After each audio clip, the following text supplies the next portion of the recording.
Hey, dude. Good. How are you? See ya. Yeah, good to meet you. So I'm Lyle. Yeah? Yeah, I hope you don't mind. I'm going to film already. Yeah, of course. So yeah, my name's Lyle. I'm with LPD TV. I just want to get more involved with the biking community, and Right. so yeah, I appreciate you taking me up on my, Yeah, no problem at all. yeah, I just want to learn about you.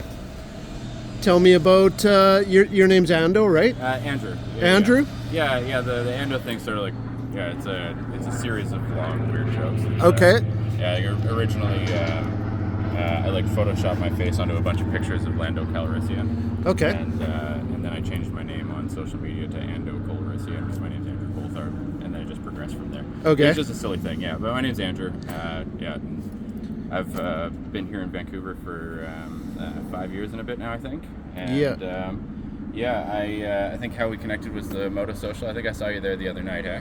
Could have been, yeah. I was there Yeah. for a little bit. I took a walk around, As and I passed by you, I sort of thought I recognized Oh, you. but really? I forgot to say hey and see if that was you. yeah, no worries, man. I was there just for a little bit, and Fair enough. well, I didn't stick around It too was long. a blustery night. Yeah, it was raining, and Yeah, but- you win some, you lose some. yeah. But I don't know what to tell you. So I've been riding for, what is it now? About 16 years. Yep. And this I've had for quite a number of years now. I just sort of do whatever with it. It's a platform that I really like, so Okay. even if this blew up tomorrow, I'd very likely just get another one. They're like the rigid-mounted XLH1200s. I think they made them from like it's basically the same from like 91 to 2003 or something like that. Yep. But yeah, they're just a real simple, bare bones, classic look. Simple carbureted. The rigid mounted engine it makes a big difference for me. I find it's a whole lot tighter in real fast corners. So Right. I've ridden the rubber mounted ones before, and you save a lot of the vibration out of your wrists, but then you get it in your engine when you're trying to go around a bend. Right. So Yeah. I've always liked this platform a lot. Oh, it's a beautiful bike, man. Thanks, man. I mostly just sort of replace bits when I get tired of it, or if something breaks or blows up, and it's just sort of Right. evolved over the years. Yeah. I was actually hoping to bring my CB today. I've been working on it for the last little while. I'm about to start prepping it for paint, but I just got it back together, and I thought that I was having an issue with my ignition system. I was going through the time and the points, and when I went out and checked it today, my battery was flat dead, and I just charged it. So I think probably step one is I need to get a brand new battery for that, and that might solve all of my problems. So Right. We'll see. Right. And what kind of bike is that? That's a 71 CB350, like cafe racer. Oh, nice. It's a little bit of fun. Yeah. Yeah, no kidding. Yeah, that's a fun bike to like take to the beach and stuff. Oh, I sort I'd- of like those because you'll be absolutely opening it up as hard as you can. You're in third or fourth gear and you're leaning into a corner and you look down at the speedometer and you're going like 60 kilometers an hour. Right, right. So Yeah. it's fun. You feel like you're having a lot of fun, but you're not going crazy fast. I'd They're neat little love bikes. to check that thing out, man. I bet you it's gorgeous. Yeah, it's too bad it didn't start. So I turned around and threw this on the battery charger for a few minutes, and I Yeah. tried to put a little trickle of gasoline that I had because I had both the tanks off. Right? And it wasn't enough to get me to the gas, or it was just barely enough Right. to get me to the gas station. Yeah. I was stalling and on fumes, Right? but I figured I'd get here on two wheels one way or another. So. No, thanks, man. I really appreciate it. Yeah. No So, worries. so I don't know. I'm a little bit nervous doing this, my first time. Yeah, So, fair enough. I really appreciate you, taking the time out of your day to meet up with me, and I want to try and do something with my channel. Right. So, I love the motorcycle community. I'm into off-roading, and, I thought maybe I could get started in one of those communities For sure. and just kind of meet some people and kind of, get a little bit of behind the scenes of what they're like, what their life is about, Fair enough. what got you into motorbiking? So it's sort of funny. If you ask my parents, the first two sentences I ever formed as a little baby was, when can I go to the Philippines and when can I get a motorcycle? And it was because a few of my uncles rode bikes, and I had one uncle that traveled a bit, and he just brought me some stuff back from the Philippines.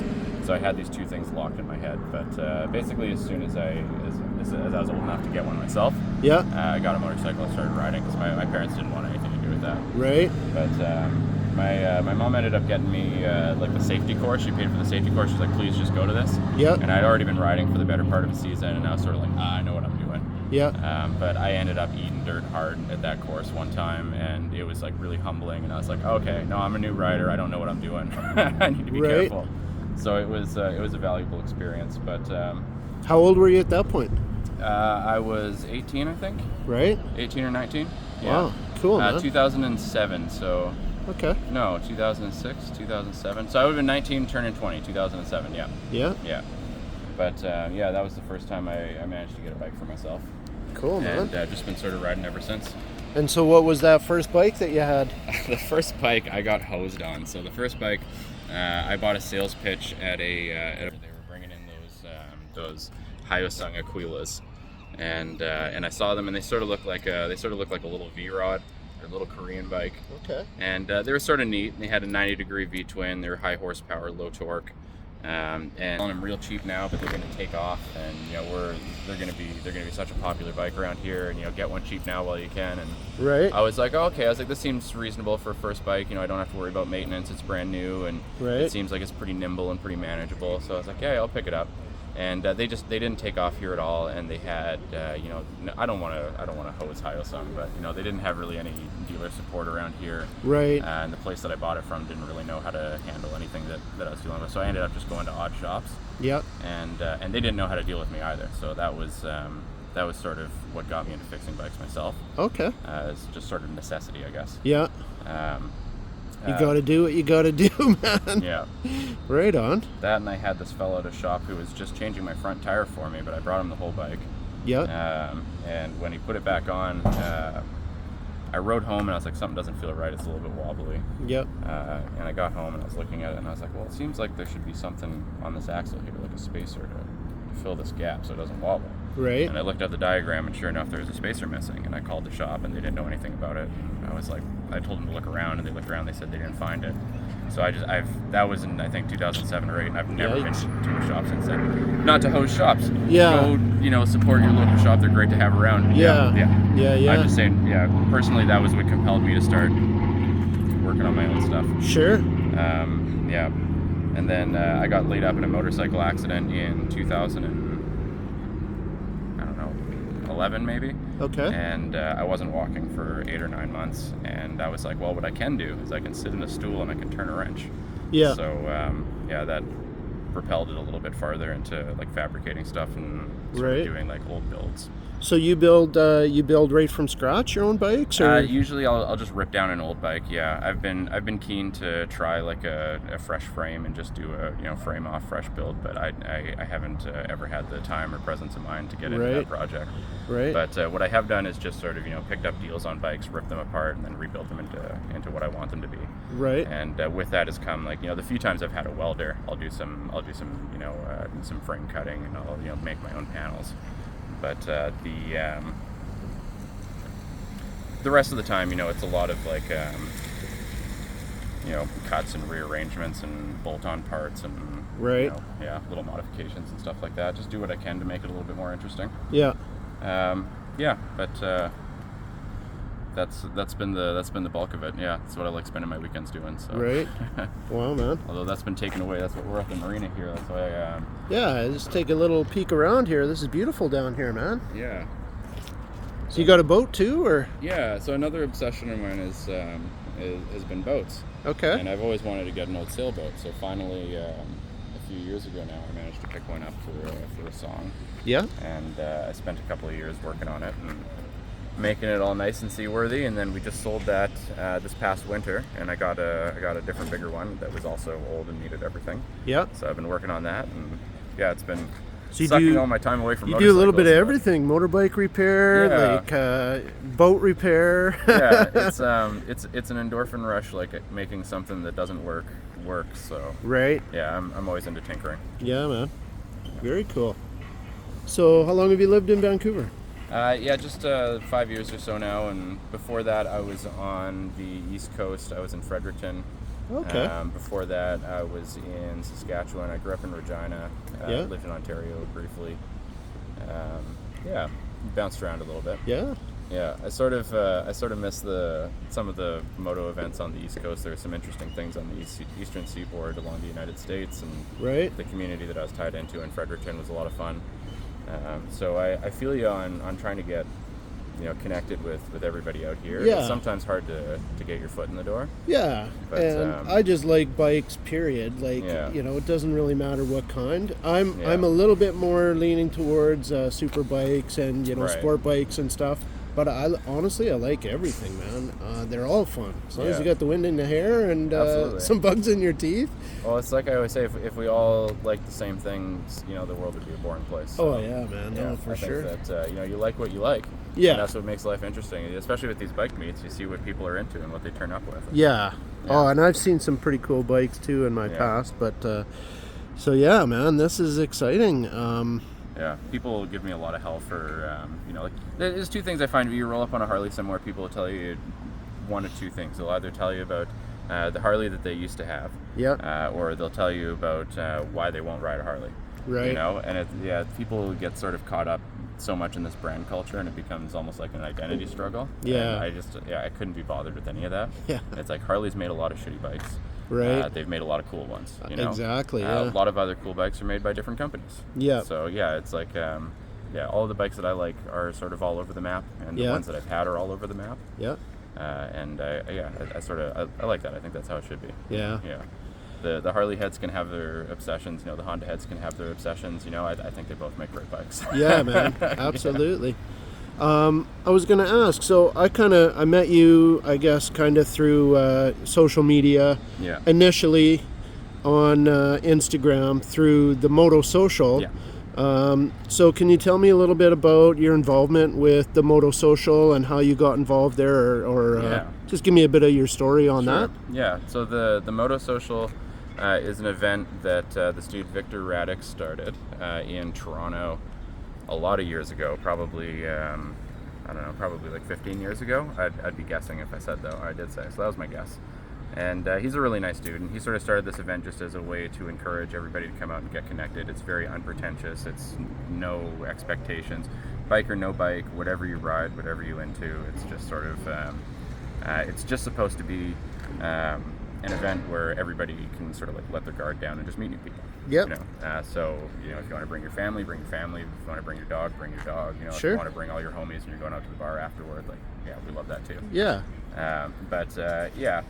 It's So that, actually, I'm just going to cut in there for a second, sorry to interrupt you, but that was one of the things I actually liked about it. When I seen one of the posts, it was like, bike or no bike, yeah, come on out, man. Bring your Yeah. family, bring your kids, absolutely. and just come socialize, come enjoy. So Right. Yeah, that's absolutely the vibe that Vic was going for, and it spread from that city to different cities. I don't know how many countries it's in now, but it's in, like, I don't want to exaggerate, but I think it's in maybe a couple of dozen countries. And Right. It's in, or maybe it's a few dozen cities, and over a dozen countries. It's all over the place now. yeah, And I went to an event in Montreal one time. I've been to them in a few cities, but it was 2014, I think. I went to an event in Montreal, and Vic had just started that city. okay, So he was there. He was attending the event. And I met him, and we chatted. We ended up hanging out for a bit afterward. Sure. And then when I moved out here years ago, I went to a couple of the events they had out here. COVID came along, shut everything down. yeah, When things started happening again, I was looking on the page, and I was noticing that the Moto Social wasn't happening anymore. And I mean, it was an event that I always enjoyed. So I sent an email out to the Moto Social page and didn't really know who was going to be opening it. Didn't really indicate who I was or anything. I was just sort of like, hey, I noticed this isn't going on anymore, and if there's anything I can do to help get it started again, I'd be happy to help out. right, And it ended up being Vic that replied to me. Wow. And he was like, yeah, hey, thanks for reaching out. Funny question. I think I remember meeting you in Montreal, and see this attached picture. Is this you? And I opened it up. And I was like, what the? Oh, no way. Yeah. Right on. So we hit it off, and we got chatting. We put a team together out here, and Oh, cool. so it's been going on again for a couple of seasons now, and Yeah, I think there's only hopes that it's gonna continue to get bigger and Keep bigger, going, and yeah. keep getting stronger. Usually, if the weather's nice, we'll get maybe 300 or 400 bikes out, right, which it pales in comparison to places like Toronto when they have their events. But Right. as far as Vancouver, I think it's a good turnout. right, And there's a lot of there's a lot of bike events here that, you know, are a party for sure, and they're lots of fun, and we get some of those lads coming out too. But this is, again, very much meant to be sort of, you know, like a chill, laid back environment. Sure. So you know, like when the tires start smoking up, you know, we'll sort of, I've seen some of the videos too we'll that they post for a up. moment, and then, you know, we'll be like, okay, you know, maybe that's enough of that. You know, there's lots of events for that, and that's a lot of fun. But this is, again, it's not something that's meant to like scare people off at all. It's very much just sort of supposed to be for everybody. Yeah, no, absolutely, for sure. So, how do you like? First of all, let me ask you, which city do you like out of all the cities you've lived in? Which city do you like living in the most? Oh, that's a good question. So you've been in Regina. Let's name a few off here. Regina. Yes, I've lived in Regina. I've lived in Fredericton. I lived like real rural Ontario by Georgian Bay. Okay. I had agreed to an apartment in Toronto briefly, and then ended up bailing on that right when I came here. Toronto's a city actually that I love a lot. That's a great place. But Fredericton, there's a whole lot that I really miss about that spot. But sort of the people that were there when I was there, a lot of them are gone now. Yeah. And I didn't really have a lot of family out there. And it's sort of difficult and expensive to get out to the East Coast, so it's hard to get people to visit. Right. You know, it's like a whole day of flight connections and overpriced flights. Yeah. Where were you born? I was born in Regina. Okay. Yeah. That's a place that, you know, there's a great community there and lots of good people. Yeah. But I always say it's a good place to be from. It's not necessarily the best place to find yourself. But Vancouver, I mean, the reason I came out here was because all of the things that I like to do, you know, like motorcycles, skateboarding, snowboarding, stuff like that. Yeah. You're just riding your bike around or going down to the beach or, you know, whatever it is. Yeah. You can do pretty much year round. So that was the appeal for me. Plus, a lot of my oldest friends had moved out here, and I've got some family around town, and I've got a whole schwack of cousins on the island. Right. So yeah, it made sense to come out here. Right on. And I don't really see leaving anytime soon. So, do you got a favorite city that you've been? Yeah, I think, you know, I'd have to say, right here. Like, I don't have any plans to leave, and this is where I am. So right here in Vancouver. Yeah, I think there's a lot. I mean, there's a lot of issues here. There's a lot that you could complain about, and I don't disagree with the criticisms. Right. But just as far as what I spend my time doing, and as far as what I'm into, you know, having in my life. Yep. I think that there's a lot of reasons to stay. Yeah. Yeah. What's one of your biggest pet peeves about the city? Oh, I mean, the housing crisis, certainly. Yeah, I guess I don't want to get into a political conversation. Sure, no, for sure. Like it's been a weird push and pull with municipal politics and sort of how we want to address some of the immediate issues that the city faces. Right. And of course, we have this impression that things are so far gone and miserable here because we accumulate a lot of the whole country's problems. You know? Yeah. And really that's because we're not only a place where you can survive in the winter. I mean, coming from Regina, if you were homeless in Regina, there's a good chance every night that you're not going to wake up in the morning. Like you'd see them huddled away from the wind in door corners trying to cover themselves with bits of cardboard just to break the wind, you know? Right. So obviously it's more survivable, but then also, you know, there's lots of services and stuff like that that are available, so. Yeah. Oh, sorry, I'm boxing your door in here a little bit. Sorry to interrupt. Oh, no worries at all. I'm good.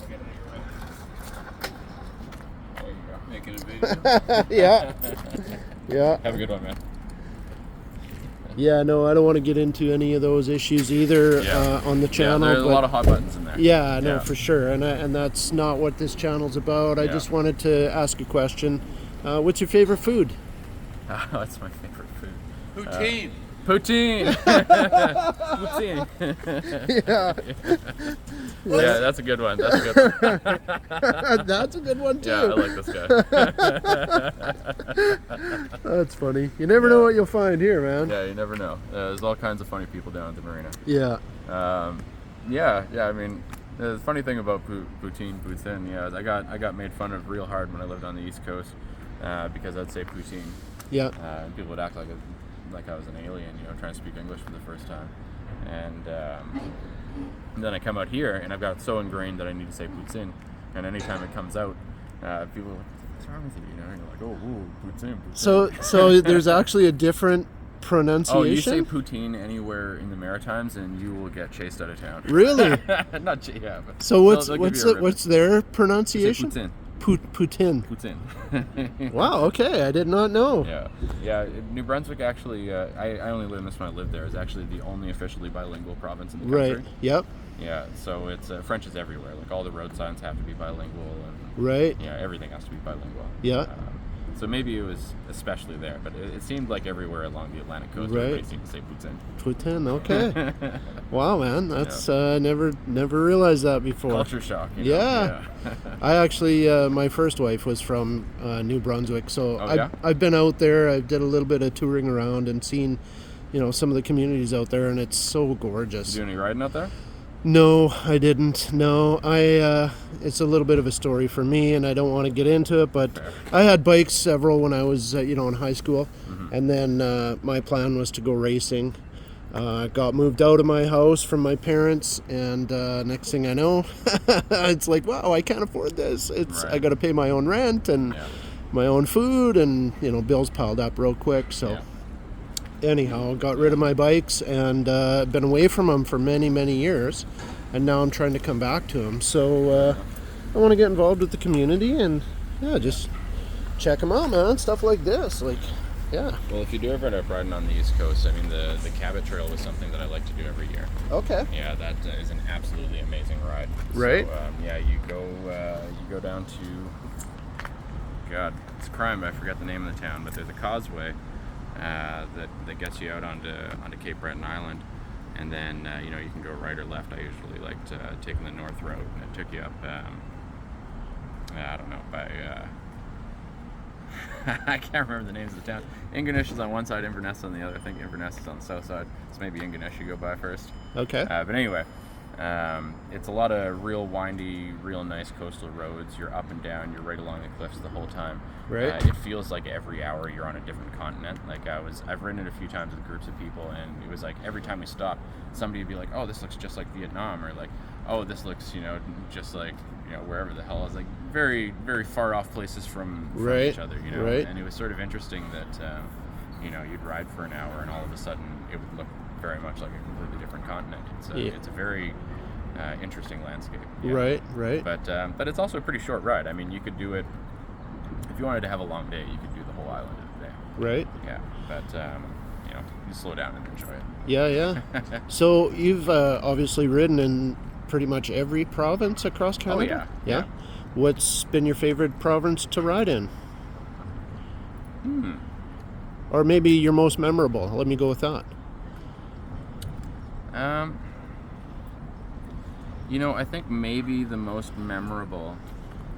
I think I'm going to have to go back to when I lived in Fredericton. Yeah. Because there were so many different landscapes that you could ride to. Right. Like within a couple of hours you could ride to Prince Edward Island.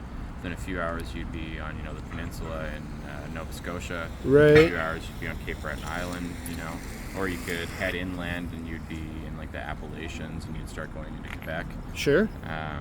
So it was a very interesting landscape, and you were a close ride to places like Portland, Maine, and Boston. Right across the Not border. a ton of time to New York, even. Wow. So there were a lot of cool events that went on.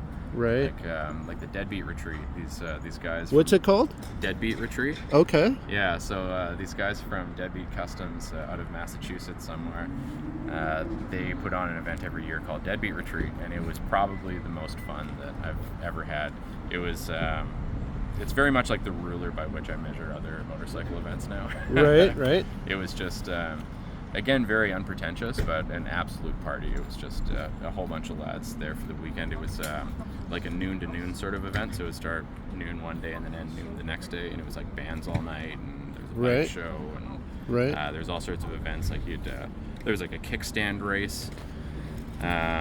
What is a kickstand So a race? kickstand race, you have to race with your kickstand down the whole time. So you're sort of like bouncing without kicking it up. No way. Okay. There's a kickstart race where they like line up a whole bunch of bikes that are all kickstart only, and then you like race 100 feet, and then have to kickstart your bike, and then Okay. rev it. Yeah.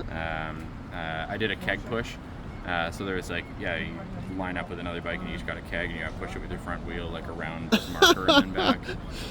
There was like a big slip and slide that was set up down a hill with like a ramp at the bottom, so you just got launched and landed on the grass. And Okay. it was lots of fun. Yeah, it was an absolute party. So a lot of stuff like that I missed. There was like, it felt like there were a whole lot of different worlds very nearby. Yeah, but I mean, the rides out here are hard to argue with too. There's beautiful coastal highways and Right. really interesting rides if you go up island or even if you go inland. But some of the communities out there I certainly miss, Right. What else could I ask? Yeah. Do you got questions for me? I got to think here. What's been your biggest struggle since moving to Vancouver?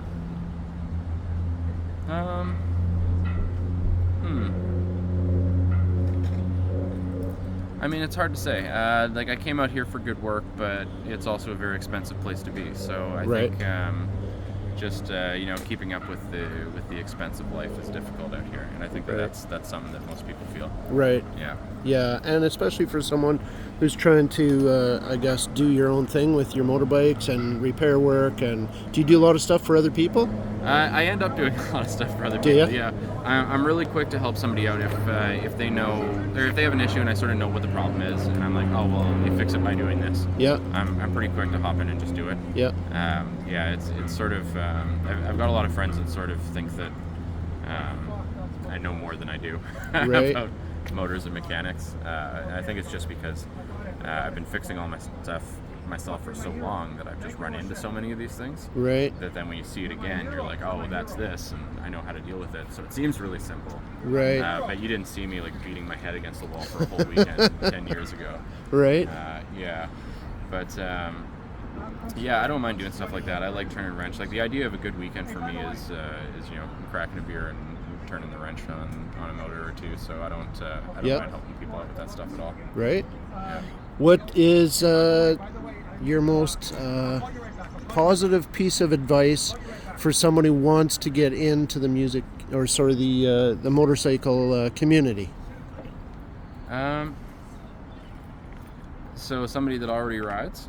Somebody that's wanting to get into it, wanting to like go buy a bike maybe, or they're starting to look around.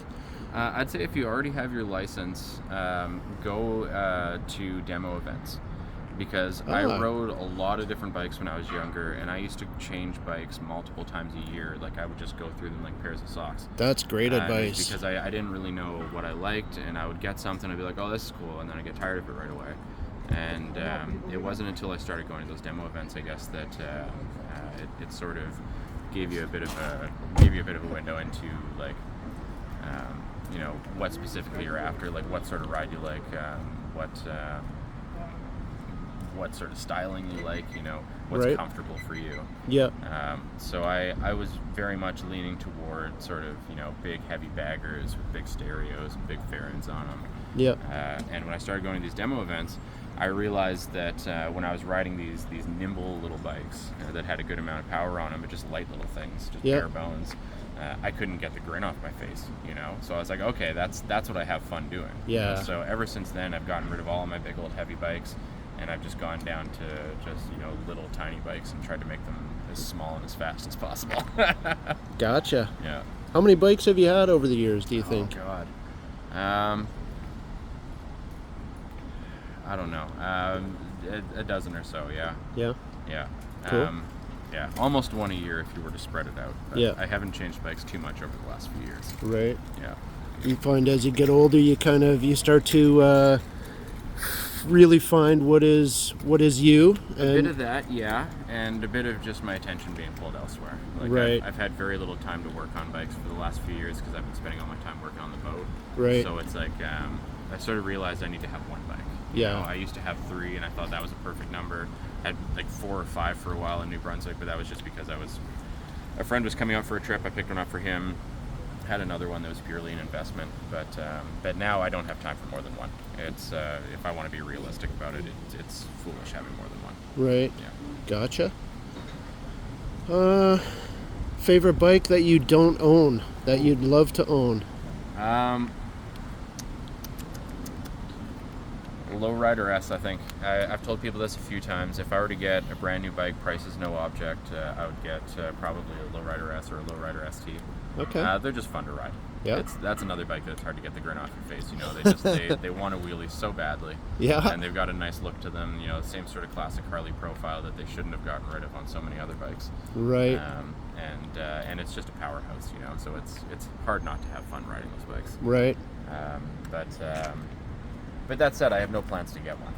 I think that if I do get rid of both of the bikes that I have right now, I'll probably go back to something like a shovelhead and start making a project out of that. Right. How long have you had this bike for? This bike I've had longer than any bike I've ever owned before. I got this one in 2013 or 14, so I've had it about 10 years. Wow. Very cool. Tell me, what is the wrapping there? I mean, I'm going to just play dumb for a moment, but tell me about the wrapping around your mufflers here. Yeah, so that's just like sort of like a fiberglass lace cloth. It's a heat wrap. And it's just sort of to divert some of the heat away from the engine and move it to the end of the pipe. Because these are very, very simple, just straight drag pipes. So a lot of the heat escapes as soon as it starts going into the pipe. And you don't want to accumulate too much heat around the engine. They already run hot. Right. So that just helps move it away. Okay. And so what is the Tiki Room? Can you tell me that? I see a bunch of different stickers here. Yeah, that's a skate shop from Regina where I grew up. Oh, cool. That was sort of the local skate shop. So Right on. I've got lots of relics from that place from over the years. And what's the other one here? That one's built well. Biltwell. I've always gotten some parts from Biltwell. Like my helmet's built well. First, are my gloves here built well? No, those ones are Loser Machine. This is a built well. The carb cap. This points cover is built well. Okay. Yeah, just different things over the years. Right. Not too much on this bike, I guess, but they send you stickers every time you buy something. What's Lucky Panther? Oh, tattoos. Okay. That was a tattoo shop that a friend of mine opened. I've got lots of stickers and crap from buddies' shops that they've opened. I always like sort of advertising for the homies. Yeah. And then the one next to it's another Tiki Room sticker. They're all into bikes too, bike guys. Not all of them, but some of them. Okay. On the East Coast, yeah, those were the first people I met out there. Were a lot of people that were into bikes and also happened to own and work at the sort of the main tattoo shop in town. Right. And it's funny, they were all renting a shop down the street from the house that I was renting. And I rode by them a few times, and I drove by in the truck a few times. And every time I went by, I'd be sort of peering in at them, and I'd see them sort of like peeking out at me. And after a few times of that, I was like, this is ridiculous. And I just pulled over, and I was like, hey, I just moved here. I live down the street. And yeah, those ended up being some of my best buddies when I lived out there. And yeah, so anytime somebody has some swag available to, advertise and support their business, and, sure. Yeah, I usually pick it up. What's your favorite kind of music? I know that lots of people say they listen to everything, but I do listen to a bit of everything. It's really all over the map. I mean, I don't know. I grew up like listening to a lot of punk rock, I guess, but there was like, I don't know, always a little bit of everything too. Most of what I spend my time listening to these days are, like either the same old punk rock that I used to listen to, or like a lot of different metal and like post rock and like post metal. Yeah. A lot of different hip hop. Yeah, but I also listen to like a lot of jazz and kind of depends on your mood, probably, eh? Yeah, there's a lot of like weird instrumental bands I'm really into. Got a soft spot in my heart for surf rock. I really, really dig surf rock. Okay. Yeah, it's really all over the place. Like, yeah. Yeah. Who's your favorite artist? I don't know if I even have one. That's a hard one. I couldn't possibly say one without feeling like I was betraying 100 others. So. Okay. Yeah. We won't go there then. Yeah, well, I don't know. I guess, what could I say here? Here's what I'll say. A band I really liked from when I lived in Regina, they're from Saskatoon, they're called Close Talker, and I just heard they're coming out with some new music on Friday. Close Talker is a Seinfeld reference. Okay. And they're a really cool band. They're really chill. There we go. That's who I'll say. I actually know that episode you're talking about, but so Close Talker, they're from Saskatoon. I'll say they're the best band ever. Right on. They're some really good lads, and they play some really chill music. And, good. Yeah, I heard that they're coming out with some new stuff on Friday. So there we go. Very cool. Drop a name, I'll drop Close Talker. Hey man, that's all good. Very cool. Yeah. One last thing. What would be your win in life? How do you think you could? What would be something He who that has the most toys, right? Oh, is that what it is? I think so. That's what I've heard. That's what they I've heard say. anyway. Yeah, I don't know. I think I don't know. I'm very much sort of hedonistic. You know, I think that if you enjoy something, that's what you should spend your time doing. Sure. You know, so just whatever makes you feel good. Yeah. I like spending my time doing what makes me feel good, and I think everybody should do the same. So if you've spent a life being able to do what makes you feel good a lot of the time, then you've won at life. Right on, man. Very cool. Yeah. Well, I really want to say thanks for taking some time out of your day. Yeah, it was cool chatting with you. Thanks for thinking of me. Thanks for giving me some time. I very much appreciate it. And stay tuned, everybody. I'll come up with another episode here sometime soon on LPD TV. And yeah, thanks, Andrew. No worries. Talk to you soon. Have a good one. Ride safe. Yeah, say, right there from the guy. Say it again. Shiny side up. Ride safe. Thanks, guys.